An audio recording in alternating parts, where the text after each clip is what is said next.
Welcome to e-PG पाठशाला।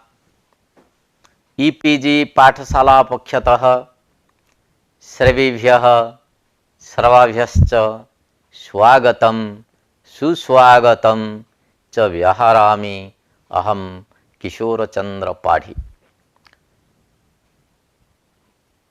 इदं प्रथमं पत्रं भवति। ग्रंथस्य नाम भवति लघुशब्देन्दुशेखरः।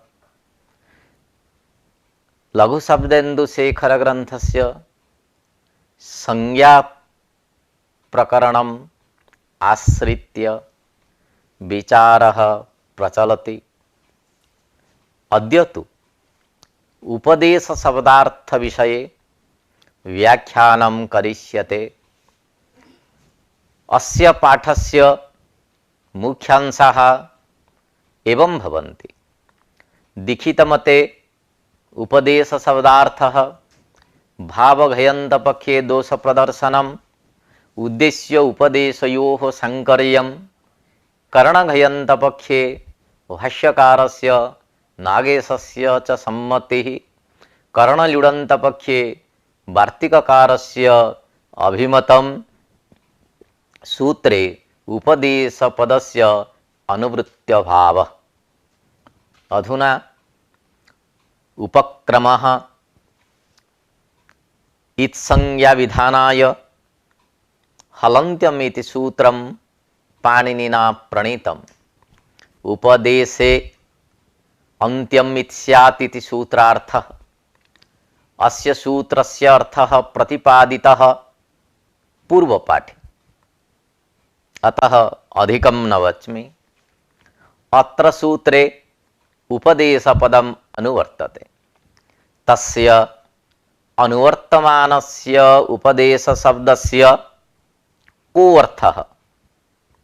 अस्य शब्दस्य प्रतिपादनावसरे विदुषामपि मतभेदो दरीदृश्यते। बहुषु अर्थेषु उपदेशशब्दस्य प्रयोगो दृश्यते। तद्यथा प्रदर्शनम्, अधिन्यस्तकरणं, कथनं, ज्ञापकं, दानं, स्वीकृतिः, अर्पणम्, उच्छर्गः, करप्रदानं, निर्देशः, आदेशः, अध्यापनम्, उपदेशदानम्, उल्लेखः, घोषणा, उक्तिः, नामग्रहणम्, आह्वानम्, उद्दिष्टकरणम्, निर्णयदानम् एवं आदिषु अर्थेषु दिशधातुः उपपूर्वक दिशधातुश्च लभ्यते। अत्र भावघयन्तः, करणघयन्तः, करणल्युडन्तः उपदेश शब्दः इति शास्त्रकारैः स्वकीयं मतं प्रदर्शितम्। आदौ सूत्रार्थः प्रतिपादितः। अधुना दीक्षितमते उपदेश शब्दार्थः विविच्यते। उपपूर्वकात् दिशधातोः भावे च इति सूत्रेण भावे अर्थे घञ् प्रत्यये उपदेश शब्दो निष्पन्न। उपदेशनम् उपदेशः इति अर्थः। उपशब्दः आद्यर्थकः, दिशधातु उच्चारणार्थकः, उपदेश शब्दस्य आद्योच्चारणम् अर्थः। आद्यमना आद्यम् उच्चारणम् इति। अत्र यस्य कस्यापि आद्योच्चारणं न गृह्यते, किन्तु पाणिनीय प्रवर्तक आचार्याणां पाणिनि कात्यायन पतंजलिनां प्रथमोच्चारणं गृह्यते। उच्चारणे आद्यत्वञ्च अज्ञात स्वस्वरूप ज्ञापकत्वम् इति नागेशेन उक्तम्। अर्थात अज्ञातस्य स्वस्य स्वरूपस्य ज्ञापकत्वं नाम बोधकत्वं। यथा शन इति उदाहरणं। गुप्तिज किद्भ्यः सन इति। अधुना कयटमते उपदेश शब्दार्थः विविच्यते। एकाच उपदेश इति सूत्रे उच्चारणार्थकः उपदेश शब्दः स्वीकृतः कयटेन।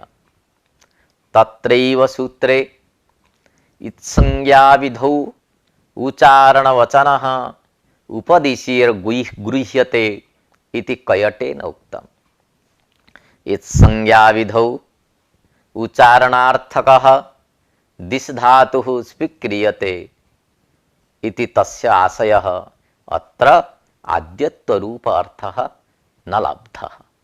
परन्तु आदे च उपदेश इति सूत्रे प्रदीपे येषां स्वरूप ज्ञापनाय अपूर्वम् उच्चारणं तेषामेव उपदेश व्यवहारः इति कयटेन प्रतिपादितम्।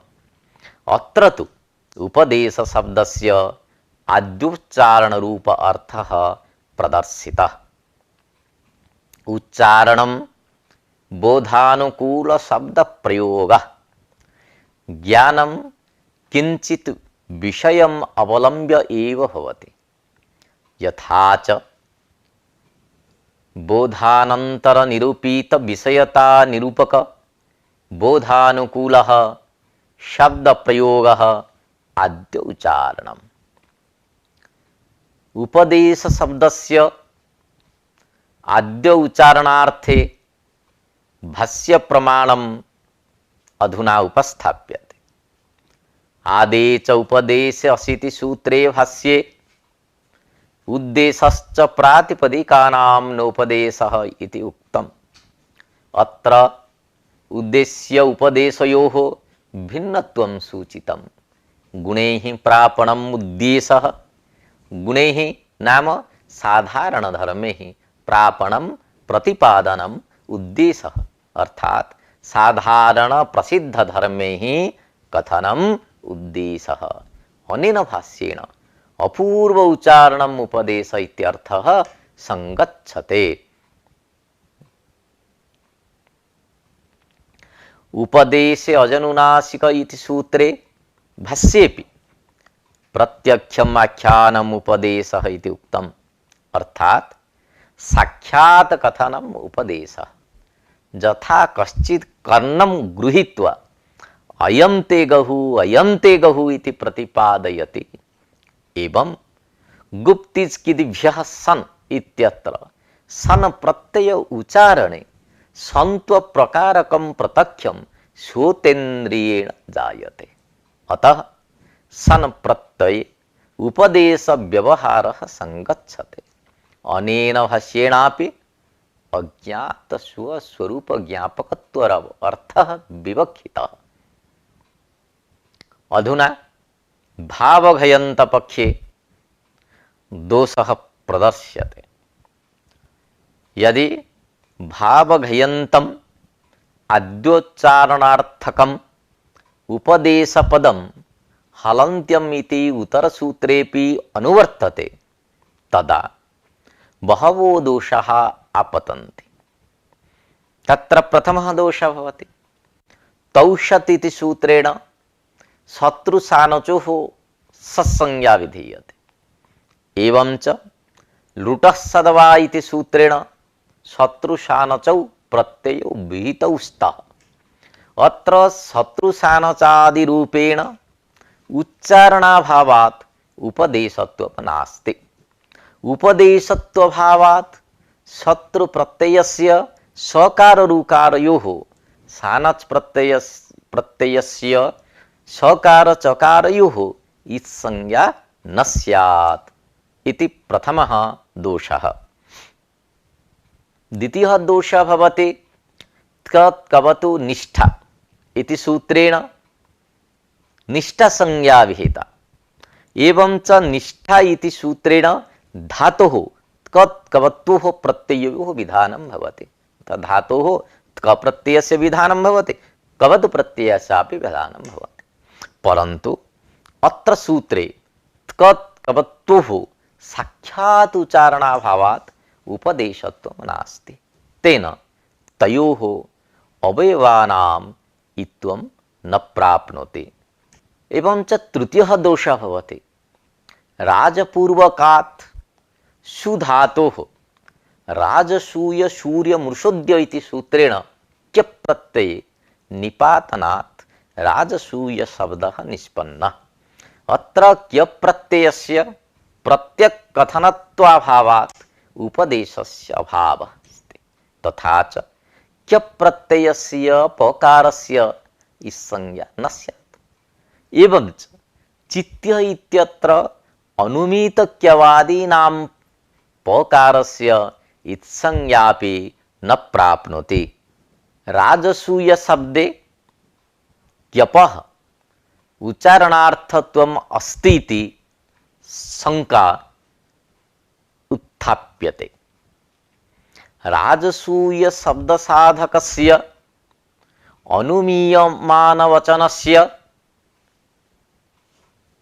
प्रत्ययस्य अनुच्चारणेपि बदः सुपि क्यप्च इति सूत्रे क्यप् प्रत्ययः उच्चारितः। अतः तत्र उपदेशात् इत्वं सिद्धम् इति शंका आगच्छति। अस्याः शंकायाः समाधानम् इत्थं भवति यत् वस्तुतः बदः सुपि क्यप्च इति सूत्रे उच्चारितः क्यप् प्रत्ययः न एतत् संबंधी। अर्थात राजपूर्वक सुधातुतरत्व विशिष्टस्य क्यप् प्रत्ययस्य बोधको न भवति, किंतु बदधातुतरत्व विशिष्टस्य क्यप् प्रत्ययस्य एव बोधकः। अतः राजसूय इत्यत्र क्यपः उच्चारणाभावात् उपदेशत्वं नास्ति। राजसूय शब्दे क्यपः उच्चारणार्थत्वम् अस्ति इति शंका उत्थाप्यते। एकसंबंधिनः अन्यसंबंधित्व अनभ्युपगमो भाष्येऽपि प्रतिपादितः।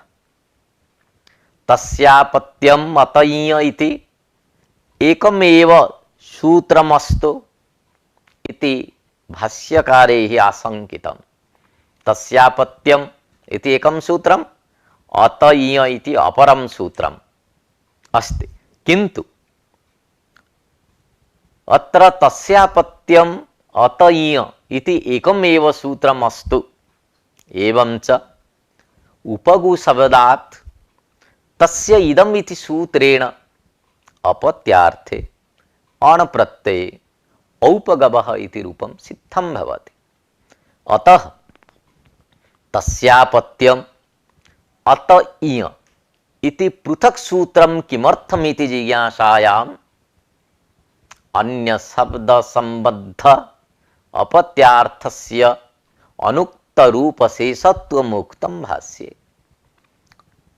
अनेन भाष्येण एक संबंधिनः अन्य संबंधिता न भवति इति सूच्यते। उपदेशे अचिति सूत्रे उपदेश शब्दस्य आद्य उच्चारणार्थ स्वीकारे दोषाः न सन्ति। अधुना उद्देश्य उपदेशयोः साङ्कर्यं विवेच्यते।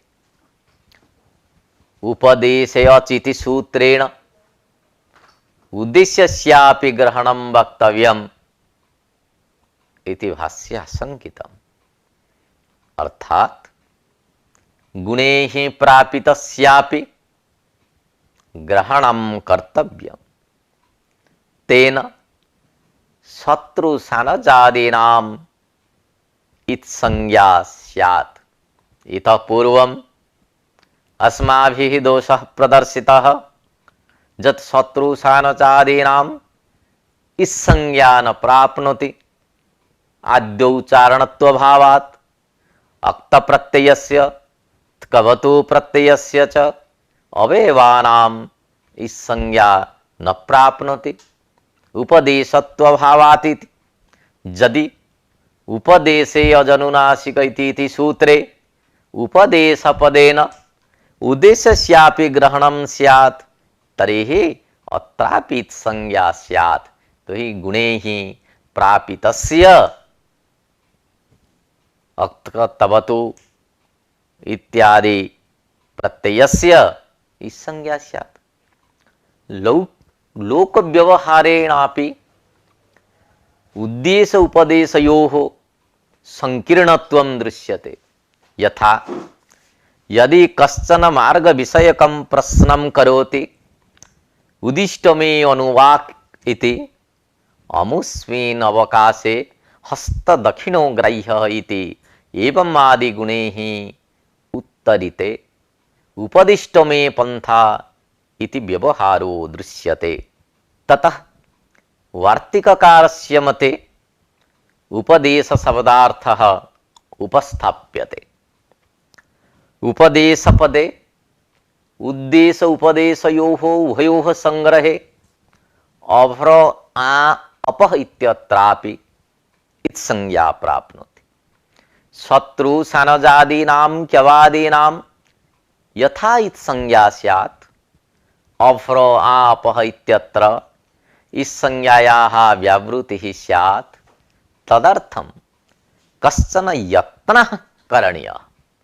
अतएव एतदर्थं वार्तिककारेण कत्यायनेन उपदेशे अजनुनासिक इति सूत्रस्य स्थाने उपदेशने अजनुनासिक इति सूत्रं कर्तव्यम् इति उक्तम्। अर्थात् उपदेशे इत्यस्य स्थाने उपदेशने इति वक्तव्यम्। वार्तिककारस्य मते उपदिश्यते अनेन इति व्युत्पत्त्या करणे अर्थे ल्युट् प्रत्यये उपदेशनम् इति पदं निष्पन्नम्। उपदेशनम् इत्यस्य अर्थो भवति शास्त्रम्।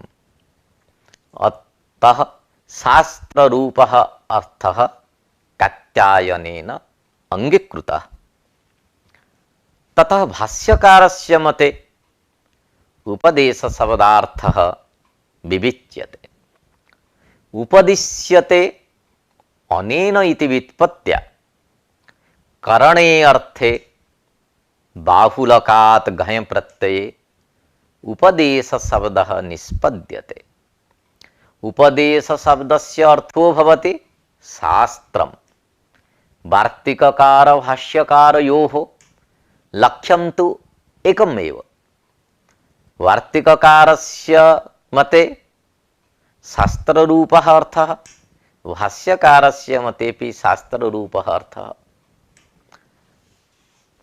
अतएव लक्ष्यमेकं मार्गस्तु भिन्नः। उभाभ्यां शास्त्ररूपः अर्थः स्वीकृतः। उभयोः मते उपदिश्यते अनेन इति एका एव व्युत्पत्तिः। करणे अर्थे ल्युट् प्रत्ययो विहितः वार्तिककृतः, परन्तु करणे अर्थे घञ् प्रत्ययः कृतः भाष्यकृतः। करणे अर्थे घञ् प्रत्ययस्य विधानाय किमपि पाणिनिसूत्रं न वर्तते। अतः ल्युट् प्रत्ययः कृतः कात्यायनेन। एवं च उपदेशपदस्य स्थाने उपदेशनम् इति न्यासः कृतः। परन्तु बाहुलकात् घञ् प्रत्यये कर्णघयन्तेन उपदेश शब्देन शास्त्ररूपम् अर्थं विधाय वार्तिकं प्रत्याख्यातं भाष्यकृता। ततः नागेशमते उपदेश शब्दार्थः आलोच्यते। नागेशः भाष्यकारस्य मतम् अनुसरति। तस्य मते कर्णघयन्तः उपदेश शब्दः तस्यापि शास्त्रमर्थः। शास्त्रपदेन केषां ग्रहणम् इति जिज्ञासायां नागेशेन भाष्यवचनम् उद्धृतम्। तथा हि शास्त्रपदेन प्रयोग शासन करणभूत धातु प्रातिपदिक प्रत्यय निपात आगम आदेश हलन्त्यम सूत्रे व्यवसित पदार्थत्वेन भाष्ये उक्तः गृह्यन्ते। शास्त्रपदेन प्रयोगाणां यैः शासनं भवति तेषां व्यवसितानाम् अन्त्यं गृह्यते। ते च प्रयोगाणां साध्वनुशासने करणभूताः भवन्ति न तु परिनिष्ठिताः। ते च धातु प्रातिपदिक प्रत्यय निपात आगमादेशाः व्यवसित पदेन भाष्ये उक्ताः। नागेशमते तत्र एतेषां व्यवसितानाम् उदाहरणं दीयते।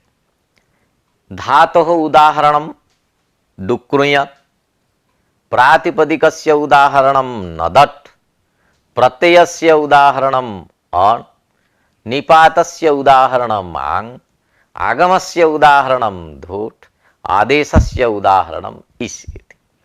अतः अभ्र आ अपः इत्यत्र इस् संज्ञा न भवति। तस्य आ इत्यस्य परिनिष्ठितत्वात् साधुत्व अन्वाख्याने न करणभूतत्वम् अपितु परिनिष्ठितत्वम् एव।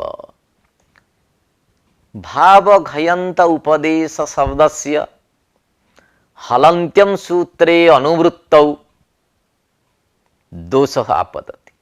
अधुना दोषः प्रदर्श्यते। उपदेशे अजनुनासिक इति सूत्रात् हलन्त्यं सूत्रं प्रति उपदेशपदम् अनुवर्तते। यदि पूर्वसूत्रे उपदेशपदं भावघयन्तं स्यात् अत्रापि हलन्त्यं सूत्रे अनुवर्तमानम् उपदेशपदं भावघयन्तं स्यात्। भावघयन्त पदस्य अनुवृत्तौ भवतः ठक्ससौ इति सूत्रेण विहितस्य ठक् प्रत्ययस्य अवयवभूतस्य ककारस्य इत्संज्ञा न स्यात्। यतोहि परवर्णस्य दकारस्य सत्वात् ककारस्य अन्त्यत्वं नास्ति। पाणिनिना एकं सूत्रं प्रणीतं भवतः ठक्ससौ। अनेन सूत्रेण प्रत्यय द्वयं विहितं। ठक् इति एकः प्रत्ययः, सस् इति अपरः प्रत्ययः। तत्र ठक् प्रत्ययस्य ककारस्य संज्ञा भवति, सस् प्रत्ययस्य सकारस्य संज्ञा भवति। किन्तु भवतः ठक्ससौ इति सूत्रस्य उच्चारणवेलायां ककारस्य अन्त्यत्वं नास्ति। यदि अन्त्यत्वं नास्ति तर्हि हलन्त्यम् इत्यनेन सूत्रेण ककारस्य इस् संज्ञा न स्यात् इति एकः दोषः। उपदेशे अन्त्यम् इत्यर्थे किं निरूपितम् अन्त्यत्वं विवक्षितम् इति मनसि जिज्ञासा उदेति। तत्र उपदिश्यमान समुदाय निरूपितम् अन्त्यत्वं स्वीकरणीयम्, तथा च उपदिश्यमान समुदायः ठक् सस् इति तस्य अन्त्यः न ककारः। एवं च अन्त्यत्वाभावात् ककारस्य इस्संज्ञापत्तिरूपः दोषः अत्र प्रसज्यते इति नागेशेन प्रतिपादितम्। अपरः अपि दोषः आगच्छति। यदि उपदेशे प्रत्ययत्वादि विशिष्टस्य समुदायस्य अन्त्यस्य इत्संज्ञा भवति इति स्वीक्रियते तदा प्रत्ययत्व विशिष्टः ठक् भवति तस्य अन्त्यस्य ककारस्य इत्संज्ञा सिद्ध। अत्र दोषः नास्ति इति शंका उदेति। वस्तुतः तादृशार्थ स्वीकारे हलन्त्यं सूत्रे उपदेश पदस्य अनुवृत्तिः व्यर्था स्यात् फलाभावात्। सूत्रे अंत्यग्रहण सामर्थ्यात् एव यत्किंचित् समुदाय अंत्यत्वस्य निराशो भवेत् तेन प्रत्ययत्वादि विशिष्टस्य अन्त्यस्य स्वतः लाभात् तदर्थम् उपदेशपदस्य अनुवर्तनं व्यर्थं स्यात्। सूत्रे उपदेशपदस्य अनुवृत्तिः न भवति इति नागेशस्य मतम्। अधुना एतद् विविच्यते। हलन्त्यं सूत्रे उपदेशपद अनुवृत्तिः प्रयोजनरहिता। अतएव उपदेशे अजनुनासिक इति सूत्रे उपदेशग्रहणस्य किं फलम् इति प्रश्ने अनुबन्धाः अनेकान्तः इति अस्थितपक्षे, अस्थितपक्षे नाम असिद्धान्तपक्षे अफ्रो आ अटितः इति प्रयोजनम् उक्तं भाष्ये। अर्थात अटितः इत्यत्र ईट निषेध अभाव रूपं फलं प्रदर्शितम्, किंतु हलन्त्यं सूत्रे अनुवृत्त्यर्थम् उत्तरार्थम् इति नोक्तम्। असिद्धांत पक्षे प्रयोजन प्रतिपादन अपेक्षया उत्तरार्थम् इति वक्तुम् उचितं स्यात्। अनेन भाष्येण प्रतीयते यत् उत्तरार्थम् उपदेशपदं नावश्यकम्। उत अतः हलन्त्यं सूत्रे उपदेशपदस्य अनुवर्तनस्य किमपि फलं नास्ति इति नागेशेन प्रतिपादितम्। करणघयन्तः उपदेश शब्दः इति असमीचीनः इति शंका। अधुना विचारः करिष्यते। करणघयन्तः उपदेश शब्दः इति यत् भाष्यकारैः उक्तं नागेशेनापि समर्थितं तत्तु न समीचीनम् इति शंका आयाति। व्यवसित अन्त्यम् इति वक्तव्यम्। के पुनः व्यवसिताः धातु प्रातिपदिक प्रत्यय निपात आगम आदेशाः इति हलन्त्यं सूत्रे वार्तिकं वर्तते। भावघयन्त पक्षे आद्योच्चारणं विद्यमानम् अन्त्यमित्यर्थः उपपद्यते। तथा च उच्चारणान्त्यम् इति आश्रयितुं न शक्यते। अतः यत्किंचित् समुदायस्य ग्रहणे प्राप्ते तद् वारणाय व्यवसित अन्त्यम् इति वार्तिकं युज्यते। व्यवसितत्वं धातुत्वादिना धर्मेण परिच्छिन्नत्वम् अर्थात विशिष्टत्वम् इति अर्थः। परंतु करणघयन्त पक्षे उपदेशपदेन प्रयोग शासन करणभूतानां धातु प्रत्ययादीनां ग्रहणं भवति। एतादृशम् उपदेशपदं यदि हलन्त्यं सूत्रं प्रति अनुवर्तते तदा धात्वादि निरूपित अन्त्यत्वस्य एव ग्रहणेन यत्किंचित् समुदायस्य अन्त्यस्य संज्ञा व्यावर्तते तेन व्यवसितान्त्यम् इति वार्तिकस्य कापि आवश्यकता नास्ति। अतः वार्तिकस्य अनारम्भः स्यात् इति शंका। अस्याः शंकायाः समाधानं क्रियते। वस्तुतः समुदायस्य उपदेशे अवयवानाम् उपदेशो जायते।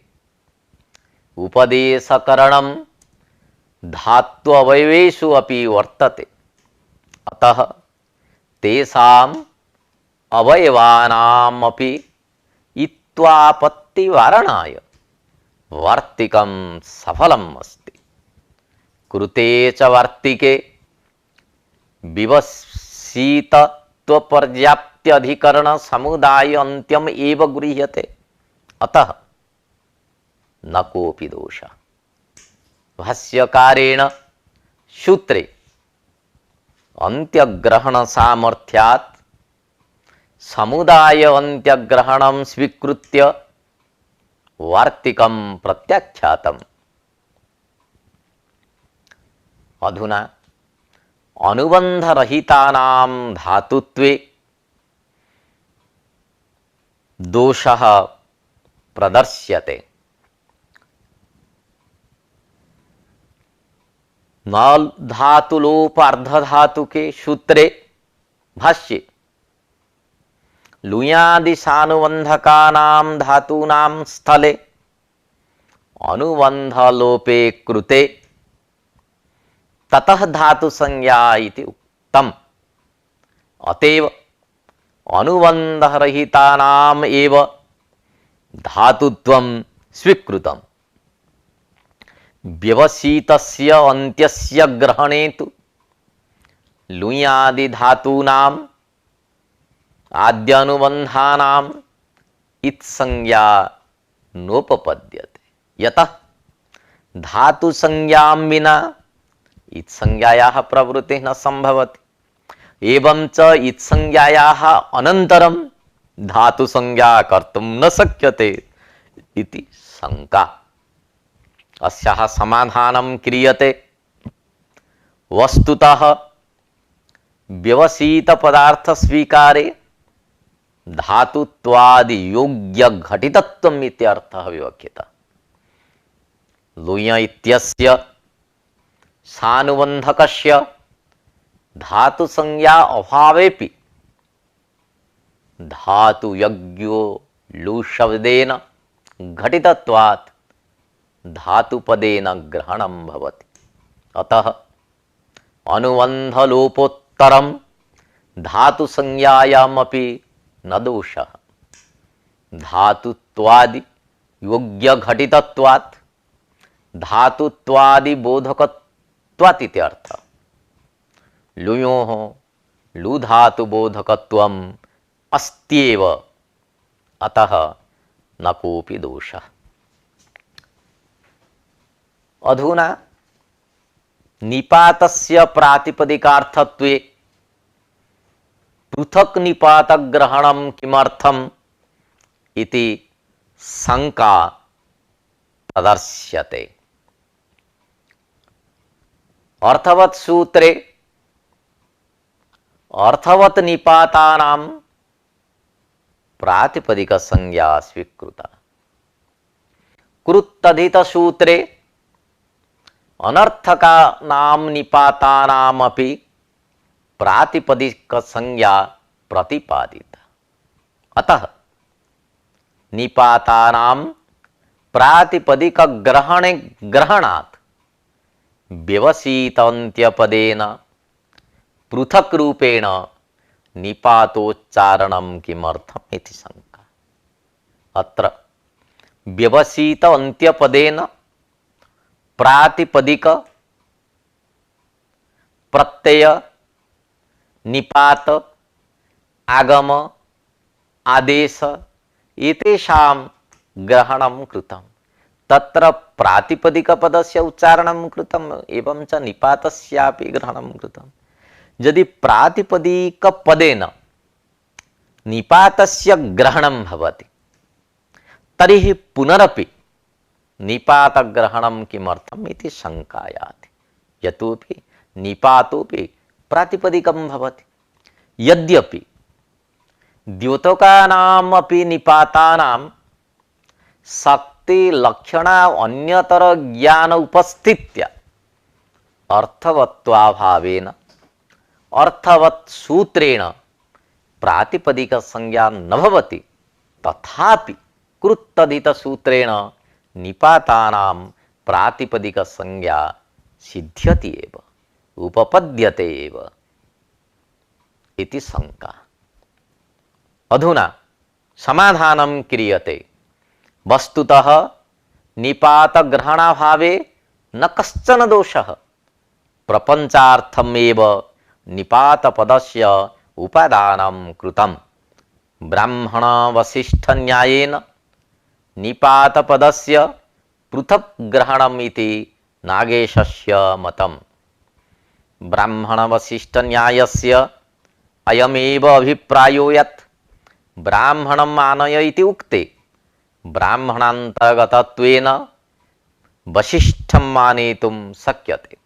परन्तु यथा ब्राह्मणं वसिष्ठं च आनय इति उक्ते ब्राह्मणपदात् पृथक् वसिष्ठपदम् उच्चारितं, तथैव अत्रापि प्रातिपदिकार्थ अन्तर्गतत्वेन निपातस्य बोधो भवति। तथापि निपातपदस्य पृथक् उपादानं कृतम्। उच्चारणार्थकस्य उपदेशपदस्य अनुवृत्ति अभावः प्रदर्शितः नागेशेन। अधुना विविच्यते तत्। करणघयन्तस्य उपदेशस्य ग्रहणे उदस्विति प्रातिपदिकत्वात् तस्य अन्त्यस्य तकारस्य इत्संज्ञा प्राप्नोति। अतः इत्संज्ञावारणाय प्रातिपदिकानां प्रतिषेधः अकृत्तधितान्तानाम् इति वार्तिकं पठितम्। उदस्वित् इति अव्युत्पन्नं प्रातिपदिकम् इति कयटो वदति। एवं च कृदन्त तधितान्तत्वयोः अभावात् अकृत्तधितान्तत्वेन प्रातिपदिकत्वेन इत्संज्ञा निषिध्यते। यदि उदकेन स्वयति वर्धते इति व्युत्पत्त्या सुई धातोः कोई प्रत्यये उदस्वित् शब्दः निष्पन्नः तदापि इत्संज्ञा न भवति। उदस्वित् तक्रम् इति अर्थः। न श्रवणं यस्य तत् अश्रवणम्, अश्रवणं च कृत्तधितम् इति अकृत्तधितम्। तदन्तानां प्रातिपदिकानाम् अन्त्यस्य न इत्संज्ञा इति वार्तिकार्थः स्वीकरणीयः। तेन कोई प्रत्ययस्य लोपेन अश्रूयमाण कृदन्तत्वात् प्रातिपदिकत्वात् च इत्संज्ञायाः प्रतिषेधः। एवं च कुंभकारः इत्यत्र अकारस्य श्रूयमाणत्वात् णकारस्य इत्संज्ञा भवति। कुंभं करोति इति विग्रहे कुंभ उपपदात् कृ धातुः अण् प्रत्ययः भवति। अत्र अण् प्रत्ययस्य णकारस्य इत्संज्ञा भवति, किन्तु अकारः श्रूयते। किन्तु उदस्वित् इत्यत्र यः कुय् प्रत्ययः, कुय् प्रत्ययस्य सर्वपाहारः भवति, न किमपि अवशिष्यते। अतः तत्र अश्रूयमाणं भवति। प्रयोजनाभावात् वार्तिकमिदं भाष्यकृता प्रत्याख्यातम्। यदि हलन्त्यमित्यत्र भावघयन्त उपदेश पदस्य अनुवृत्तिः स्यात् तदा उपदेशाभावात् प्रातिपदिकानाम् इत्वप्राप्तिरेव नास्ति। तदर्थं प्रातिपदिकानाम् इति वार्तिकस्य आरम्भः विफलः स्यात्। द्वयोः भाष्ययोः विरोध परिहारः क्रियते। आदेशः इति सूत्रे भाष्ये उदेशश्च प्रातिपदिकानां नोपदेशः इति उक्तम्। पस्पसन्निकस्य अन्ते अग्रहण प्रातिपदिकानाम् उपदेशः कर्तव्यः इति उक्तम्। अनयोः भाष्ययोः परस्परं विरोधो भवति, यतः प्रातिपदिकानामपि उपदेशः कर्तव्यः इति स्वीक्रियते। वस्तुतः अत्र द्वयोः भाष्ययोः न कोऽपि विरोधः। वस्तुतः अग्रहण प्रातिपदिकानां गणादौ अपठितानाम् उपदेशः कर्तव्यः इति भाष्ये उपदेश शब्दः ग्रहणार्थकः न तो आद्य उच्चारणार्थकः। प्रक्रिया सिद्ध प्रातिपदिकस्य ज्ञानम् अनुवाद रूपं भवति। तस्य प्रयोजनं संदेह निवृत्तिः। अतः द्वयोः भाष्ययोः न कश्चन विरोधः। उपदेशपद अननुवृत्तौ भाष्य विरोधः स्यात् इति पुनरपि शंका उत्थापिता। आद्योच्चारणार्थकस्य भावसाधनस्य उपदेशपदस्य अननुवृत्तौ तस्मिन्नीति निर्दिष्टे पूर्वस्य इति भाष्यवचनं विरुध्येत। तत्र हि भाष्ये उपदेशे इति उच्यमाना इत्संज्ञा न प्रकल्पेत इति उक्तम्।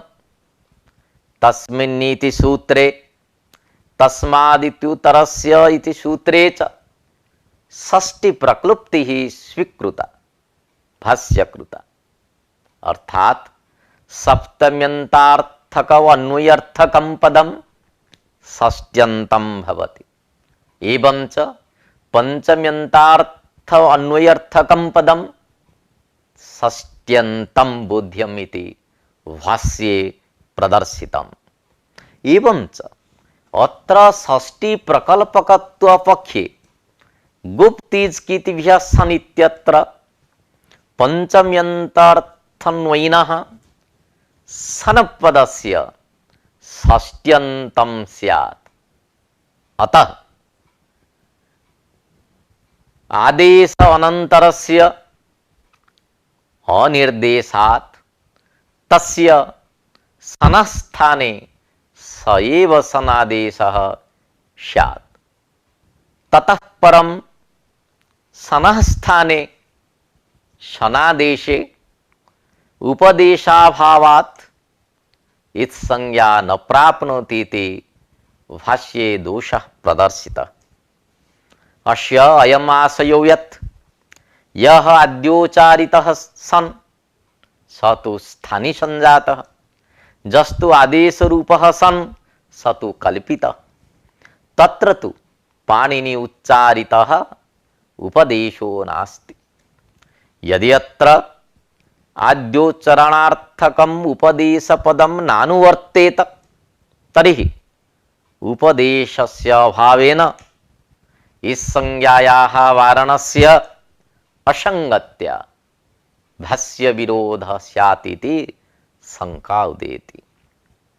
अस्याः शंकायाः समाधानं क्रियते।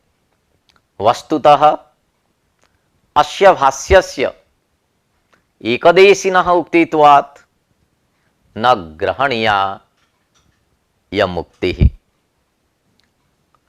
यमः ह्रस्वात् अचि वमुन् नित्यम् इति सूत्रे वमः इति पंचम्यन्तं पदम्, अचि इति सप्तम्यन्तं पदम्।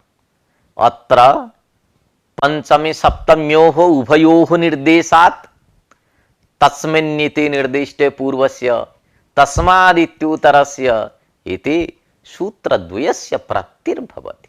अतः पूर्वस्य मूढागमः स्यात् परस्य न इति भाष्ये शंका उत्थापिता। एवं च परत्व अनवकाशत्वाभ्यां पंचमी निर्देशो बलवान् इति सिद्धान्तिना उक्तम्, अर्थात पंचमी भवति परा अनवकाशात्। अतः उभयो निर्देशे पंचमी सप्तम्योः निर्देशे पंचमी निर्देशो बलवान् इति परिभाषया सिद्धान्तिना भाष्यकृता समाहितम्। अस्य भाष्यस्य एकदेशी उक्तित्वं साध्यते। अधुना पूर्वोक्त समाधानानन्तरं यथार्थं वा षष्ठी निर्देशः कर्तव्यः इति अन्यत् समाधानम् उपन्यस्तम्, अर्थात सूत्रे एव षष्ठी निर्देष्टव्या। यथा वमः ह्रस्वात् अचि वमुन् नित्यम् इत्यत्र अचि इत्यस्य स्थाने अचः इति षष्ट्यन्तं पठितव्यम् इति आशय। एवं च सप्तमी निर्देशस्य अभावात् तस्मिन्निति परिभाषायाः प्राप्तिरेव नास्ति, अतः न दोषः। वस्तुतः गौरवग्रस्तत्वात् समाधानम् इदं न समीचीनं प्रतिभाति। यतः इतोऽत् सर्वनामस्थाने इति सूत्रात् सर्वनामस्थाने इति पदं गोतोणीति इति सूत्रं प्रति अनुवर्तते। एवं च वमः ह्रस्वादचि इति सूत्रे अचि इति सप्तमी निर्देशस्य ऊञ्च पदे इत्यत्र आवश्यकता अस्ति। अतः षष्ठी सप्तमी इति उभयो निर्देशे गौरवं स्यात्। अतः एषा एकदेशिनः उक्तिः। अन्या एकदेशी उक्तिः उपस्थाप्यते। अन्येन एकदेशिना उक्तं षष्ठी प्रकल्पकत्व पक्षेपि दोषो नास्ति। कृते आदेशे यदि संज्ञा प्रवर्तेत तदा उपदेश अभावात् इस संज्ञायाः प्रवृत्ति न संभाव्यते, परंतु इस संज्ञा लोपाभ्याम अनंतरम आदेशो विधीयते, अतः न दोष। उपदेश कालोत्तरमेव इस संज्ञायाः विधानं भवति। उपदेशाभावात् न संज्ञा इति उक्तिः व्याहता। एतत् सर्वम् एकदेशी मतम्। भाष्ये समाधानान्तरं प्रदर्शितम् तज्जथा अथवा नानुत्पन्ने शनि प्रक्लुप्त्या भवितव्यम् इति उक्तम्। यदा च उत्पन्नः सन् तदा कृतसामर्थ्या पंचमीति प्रक्लुप्तिः न भविष्यति इति समाधानान्तरं भाष्ये उक्तम्। अन्यापि एका एकदेशी उक्तिः वर्तते। हलन्त्यं सूत्रे उपदेशपदं नानुवर्तते इति मत्वा इदं समाधानं प्रदत्तम्। सन् प्रत्यये कृते सति तस्य षष्ट्यन्तत्वं कल्प्यते, न तु अनुत्पन्ने सनि। सनः उत्पत्ति अनन्तरम् अव्यवहिततरोत्व विशिष्टस्य सनः उत्पादने पंचमी सफला जाता। अतः षष्ठी प्रकल्पकत्वस्य आवश्यकता नास्ति।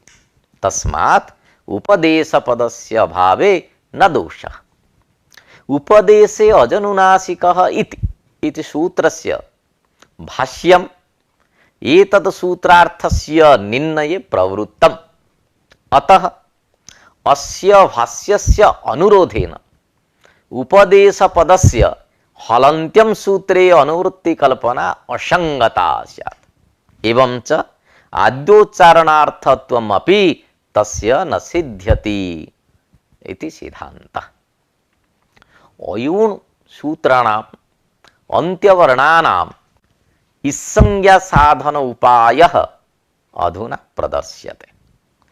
हलन्त्यं सूत्रे व्यवसित अन्त्यग्रहणे धातु प्रातिपदिक निपात प्रत्यय आगम आदेशानाम् एव ग्रहणं भवति।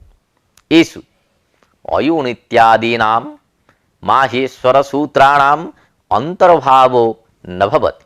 अतः येषाम् अन्त्यानां णकारादीनां कथम् इत्संज्ञा स्यात् इति शंका जागर्ते। वस्तुतः अयूण इत्यादीनामपि क्रमबोधकत्वेन अर्थवत्वात् प्रातिपदिकत्वम् इति नागेशेन उक्तम्। अर्थात येषां क्रमवत् वर्णबोधकत्वेन अर्थवत्वम् अस्ति। अतः येषाम् अयूण इत्यादीनां प्रातिपदिकत्वं समागतम्। अतः णकारादिषु अनुबन्धेषु प्रातिपदिक निरूपित अन्त्यत्वस्य विद्यमानात् इत्संज्ञा प्रवर्तते। एवं च चित्रं चुहकु इत्यत्र चूकु इत्यस्यापि प्रातिपदिकत्वम् अस्ति।